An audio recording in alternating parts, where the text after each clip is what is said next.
Você falou da busca, assim, de uma interpretação histórica do antijudaísmo ao longo da história, e foi o que você falou até aqui, quase tudo aí no seu doutorado.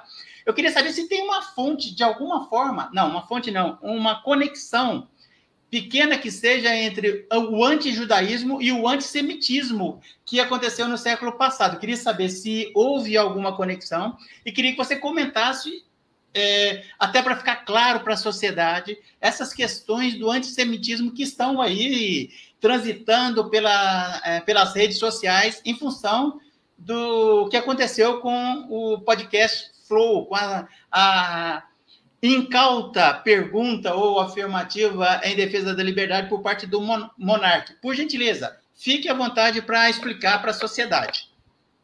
Obrigado. Veja bem, o ponto de virada, começo do ponto de virada acontece na cidade de Toledo, a mesma cidade de Toledo do Reino Visigótico de Toledo, em 1449, bem no final da Reconquista cristã da Península Ibérica. E lá os conflitos entre cristãos velhos e cristãos novos seriam os convertidos à força, em um grande movimento em 1391, quer dizer, 50 anos antes, e ali se cria um negócio chamado Estatuto de Pureza de Sangue. Não vou entrar nisso, para mim esse é o ponto de virada, mas isso tem uma grande polêmica. O que acontece? Gradualmente, esse ódio antijudaico vai construindo uma relação com o judeu que sai da questão religiosa e com o nascer, o aparecimento das monarquias nacionais e a construção de uma identidade coletiva nacional vai levar à construção do antissemitismo. O antissemitismo é um produto daquele antijudaísmo antigo e medieval, é uma parte, mas passando por um filtro do nacionalismo, do colonialismo e do racismo. Eu vou ficar só no racismo. O racismo é uma construção paralela ao capitalismo e ao colonialismo. As potências europeias querem dominar mercados novos e ocupar colônias na Ásia e na África. Então, a partir de uma pretensa ciência, criam uma pseudociência, mais ou menos do tipo desses negacionistas que estão aí soltando preconceitos e agressões no espaço. Eles olham para o negro e para o asiático como seres inferiores e os europeus seriam superiores. E agora, e os judeus, André Quinto? Os judeus estão no meio da Europa, eles são brancos, mas eles não são, eles são de origem asiática. E eles não são da mesma formação que os povos indo-europeus, eles vieram de outro lugar. Então, fazem toda uma construção que é pseudocientífica. Tá? O racismo do século XIX teve uma série de próceres, alguns, um inglês como Stewart Houston Chamberlain, um francês como o Drummond e vários pensadores, articuladores alemães, num grupo que se chamou a Liga Antissemita, aí vem o termo antissemita. E eles são os inspiradores do racismo, que criam esse racismo que vai chegar à ciência racial do nazismo.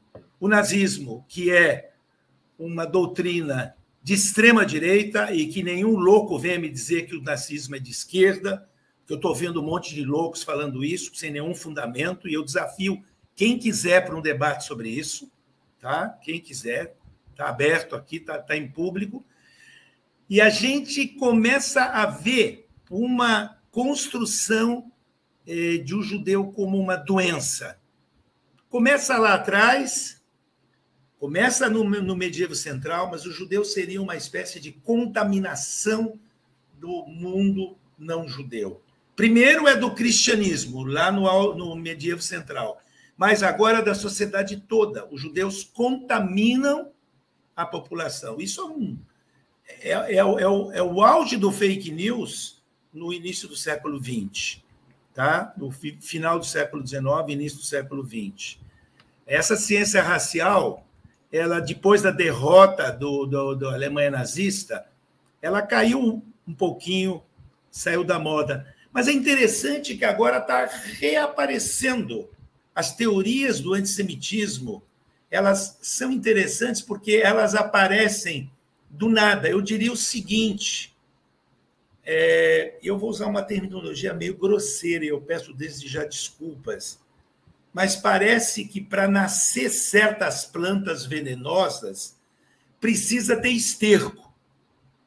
Tá? Precisa ter esterco. Então, ao lado de flores que nascem também plantas venenosas, que são preconceituosas, que são embasadas no racismo e na ideia de que há melhores e piores e que os melhores serão contaminados pelos piores. E hoje não é só o antissemitismo. Hoje existem setores na sociedade que são misóginos, que acham que a mulher não vale nada, que são homofóbicos, que são racistas. Então, o racismo não é só com negro. O antissemitismo é uma reverberação do racismo. O racismo também contra ciganos, que foram mortos também na Segunda Guerra Mundial, e contra... Existe uma outra coisa aí que é sutil, mas que é um preconceito também contra o pobre que começa a ascender socialmente a partir de avanços sociais e começa a ocupar espaços na sociedade. Ou seja, o buraco é bem mais embaixo, é bem mais largo, mas eu me centrei e focalizei os meus estudos no antijudaísmo e no antissemitismo. Mas estamos longe de ser apenas um problema em relação aos judeus. Um problema bem largo. O problema é a democracia, a república, os direitos humanos.